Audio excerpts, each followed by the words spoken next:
Hello everyone, good morning. Welcome back to my channel. कैसे हैं आप सभी? आई होप आप सभी बहुत अच्छे होंगे। तो जी सुबह का टाइम है, अभी सुबह के 10 बजे का ये टाइम होगा और नहा धो के मैं यहाँ पे तैयार हो चुकी हूँ।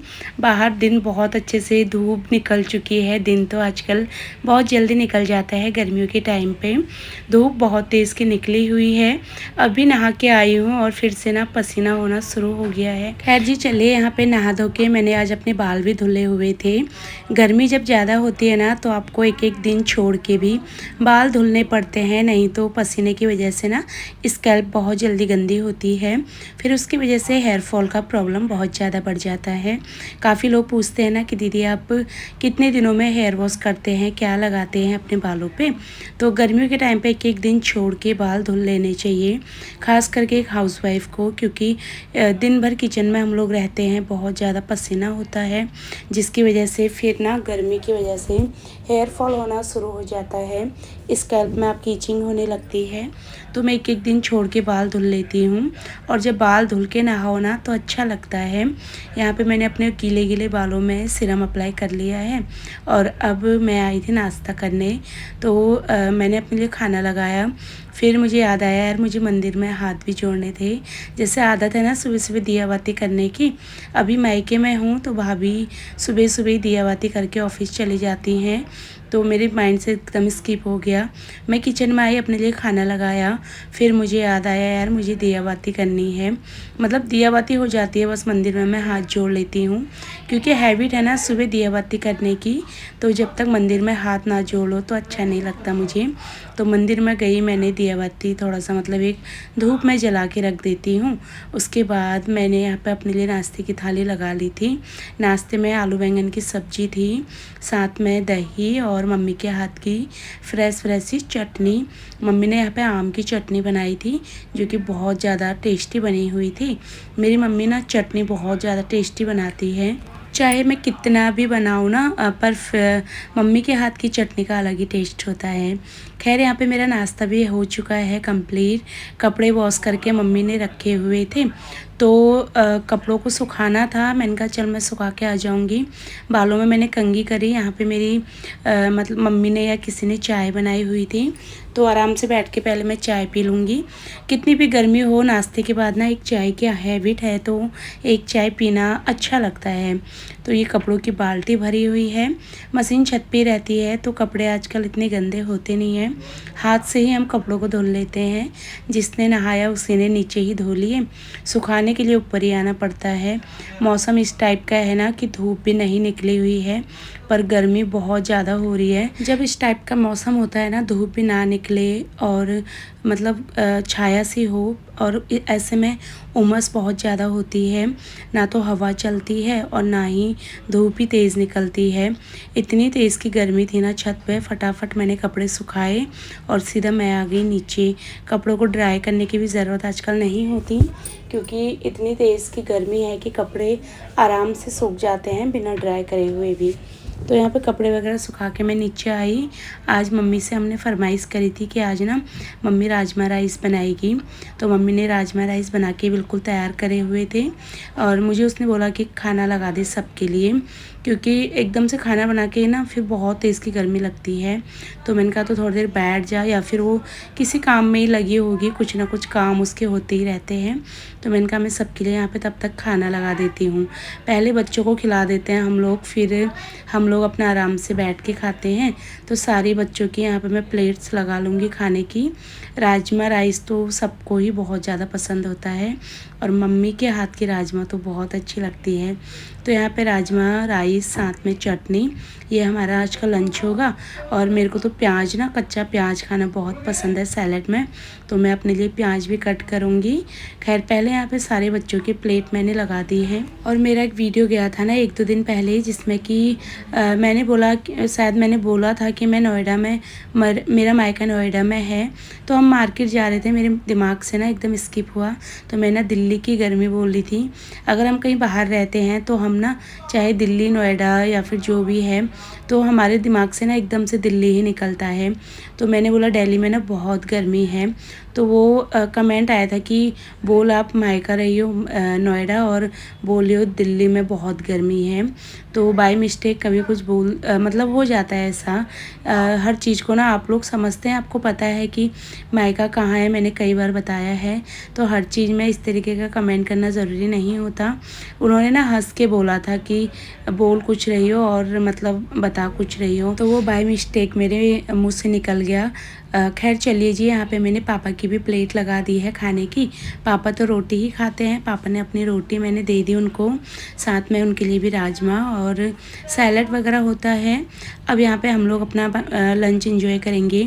तो बेड में हम लोग खाना खा रहे हैं, प्लीज़ इसको इग्नोर करना, क्योंकि यहाँ पे ना डाइनिंग टेबल वगैरह तो नहीं लगा रखा और इतना स्पेस भी नहीं है कि हम बाहर बैठ के नहीं खा पाते। इस बाहर तो सोफ़े वगैरह टेबल सब कुछ लगी है, पर वहाँ पे क्या होता है ना, कंफर्टेबल होके खाया नहीं जाता मेरे से।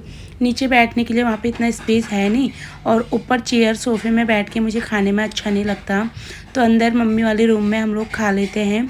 यहाँ पे क्या होता है ना, कूलर भी चला है, पंखा भी चला है, तो यहाँ पे इतनी गर्मी नहीं होती है, तो इसलिए हम लोग अंदर बैठ के खाते हैं। मैं ना अपने घर पे बेड में बैठ के कभी नहीं खाती, पर यहाँ पे मुझे मजबूरी में बेड में बैठना पड़ता है, क्योंकि और कहीं खाने की ऐसी जगह है नहीं। बीच में सोफ़े लगे हैं और यहाँ पे ना फिर गर्मी हो जाती है, तो इसी वजह से हम अंदर खा लेते हैं। अच्छे से एक्सप्लेन कर रही हूँ, कई लोग बोलेंगे इतनी सी बात को इतना लंबा खींच लिया, क्योंकि फिर लोगों के ना कमेंट आने लगते हैं कि बेड में नहीं खाना चाहिए, कुछ भी बोलते हैं। खैर नहीं खाना चाहिए वो तो मुझे भी पता है, पर कई लोग फिर कुछ भी लिखते हैं ना, इसीलिए पहले ही क्लियर कर देना अच्छा होता है। शाम का ये टाइम हो गया है या फिर लंच के बाद का ही टाइम होगा। तो खाने के बाद के मैं यहाँ पे झाड़ू लगा रही थी। मम्मी लगाती है खाने के बाद एक झाड़ू, क्योंकि बच्चे छोटे होते हैं ना घर में, तो वो खाना गिरा देते हैं और मम्मी को फिर तुरंत काम परफेक्ट चाहिए होता है। तो मैंने कहा वो लगाएगी, इससे अच्छा क्यों ना मैं ही लगा दूँ। अब ये हो गया है शाम की दिया बाती का टाइम, 7 बजे का ये टाइम होगा। मम्मा यहाँ पे नहा धो के शाम को इस टाइम पर मम्मी ना सब्जी बना देती है, उसके बाद वो नहा लेती है। नहाने के बाद फिर वो शाम की पूजा पाठ करती हैं। तो सब्ज़ी या तो उसने बनाई होगी या तो मैंने बनाई होगी, मुझे इतना याद नहीं है। तो मम्मी अपना नहा धो के आ गई थी पूजा पाठ करने। जैसे भाभी घर पे नहीं रहती ना, तो मम्मी शाम को खाने की तैयारी जल्दी कर लेती हैं। फिर वो अपना दिया बाती करने से पहले सब्ज़ी वगैरह बना के तैयार हो जाती हैं। फिर भाभी आराम से आती हैं तो रोटी वगैरह बनाती हैं। और बेडशीट यहाँ पे चेंज करनी थी, बच्चों ने दिन में इसमें ना पता नहीं खाना गिराया था या फिर पानी वगैरह कुछ गिराया था, तो बेडशीट चेंज करनी थी। सुबह से ही मम्मी आज बोल ही रही थी कि बेडशीट हटानी है, पर ऐसे हो जाता है ना, जब ज़्यादा लोग इकट्ठे हो जाते हैं ना, बेड भी खाली नहीं मिलता फिर चेंज करने के लिए। कभी कोई लेट जाता है, कभी बच्चे खेलने बैठ जाते हैं। तो अभी मैंने कहा कोई नहीं है, यहाँ पे मैं जल्दी से चेंज कर देती हूँ, बेडशीट बिछा देती हूँ दूसरी। और इतने दिन मायके में रही ना, बहुत अच्छा लगा। अब एक आध 2 दिन में हमारा जाने का भी टाइम हो जाएगा। यहाँ से जाऊँगी मैं, अभी मैं अपनी बड़ी वाली दीदी के घर जाऊँगी, क्योंकि वो ना कई बार फ़ोन कर चुकी है, दीदी भी, जिया जी कई बार फ़ोन कर चुके हैं कि यहाँ ज़रूर आना, यहाँ ज़रूर आना। और मम्मी को भी ना अचानक से जाना पड़ेगा गांव, क्योंकि आज सुबह ही हमें खबर मिली है कि जो मेरी बुआ है ना, मतलब मेरे पापा की जो सिस्टर हैं छोटी वाली, तो उनके जो मतलब उनके ना बेटे थे बड़े वाले, तो वो एक्सपायर हो चुके हैं। जिसकी वजह से ना दिमाग आज बहुत ज़्यादा अजीब था, क्योंकि उनकी एज भी अभी इतनी थी नहीं, यंग थे वो, किसी वजह से उनकी डेथ हो चुकी है, जिसकी वजह से ना मम्मा को घर जाना पड़ेगा।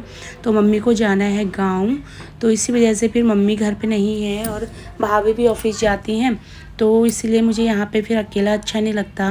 दीदी का फ़ोन आ रहा था बार बार कि तू इधर आ जा, 2-4 दिन यहाँ रह लेगी, उसके बाद चली जाना। तो फिर मैं वहाँ जाऊँगी, मैं और सोनी हम दोनों ही जाएंगे, क्योंकि जिधर सोनी रहती है ना उसी साइड दीदी भी रहती है।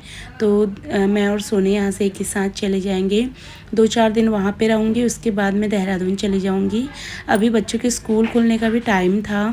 बच्चों के स्कूल हमारे यहाँ पे 7 तारीख से खुल रहे हैं अगले महीने, तो इसीलिए मैं थोड़ा सा लेट जा रही हूँ। नहीं तो 1 तारीख से स्कूल खुलते तो मैं अभी तक चली जाती, क्योंकि यहाँ पे ना दिल्ली में सबके स्कूल 1 तारीख से ही ओपन हो रहे हैं, पर देहरादून में 7 तारीख से स्कूल ओपन है मेरे बच्चों के। तो इसलिए अभी मेरे पास थोड़ा सा टाइम और था। मैंने आई भी लेट ही थी यहाँ पे, अगर मैं टाइम से आ जाती छुट्टियाँ शुरू होते ही, तो अभी तक तो मेरा जाने का टाइम हो भी जाता। गर्मियों की छुट्टी होती है जब हम थोड़ा सा एंजॉय कर पाते हैं, फिर तो वही बच्चों का स्कूल, फिर इतना टाइम नहीं हो पाता। शाम का ये टाइम था, जैसे ही मैं अंदर बेडशीट बिछा रही थी तो बाहर देखा बारिश हो रही है। और दिल्ली में बारिश देखना मतलब बहुत ही ड्रीम है, ये हर किसी का ड्रीम ही होगा कि दिल्ली में आके आपको बारिश देखनी है। तो यहाँ पे ना बारिश हो रही थी रिमझिम रिमझिम से। बड़ा अच्छा मौसम हो गया था बारिश के बाद, क्योंकि यहाँ पे गर्मी बहुत ज़्यादा है। तो थोड़ा सा बारिश मैंने बाहर देखी, बच्चों ने नहाया भी था बारिश में। फिर यहाँ पे हो गई थी डिनर की तैयारी। डिनर में आज बनने थे लौकी के कोफ्ते। तो लौकी के कोफ्ते मैं बनाऊंगी, नहीं तो मैं आपको बता रही थी ना मम्मी टाइम से सब्जी बना लेती हैं, तो मैंने कहा कोफ्ते मैं बना दूंगी। तो उसने अपना नहा धो के दिया बत्ती कर ली थी। अभी मैं कोफ्ते बनाऊंगी। फ़िलहाल यहीं पर ही आज की वीडियो को एंड करूंगी, इससे आगे मैंने कोई भी वीडियो शूट नहीं करा है। उम्मीद करूंगी आपको मेरे मायके की वीडियोज़ ही पसंद आ रहे होंगे। अगर आपको मेरा वीडियो पसंद आता है तो प्लीज़ आप मेरे चैनल को सब्सक्राइब कर लेना। मेरी वीडियोस को लाइक और शेयर करना बिल्कुल मत भूलना। मैं आप सबसे मिलूँगी अपनी अगली नई वीडियो में। तब तक के लिए आप सभी लोग अपना ध्यान रखिए, खुश रहिए। Bye bye and take care.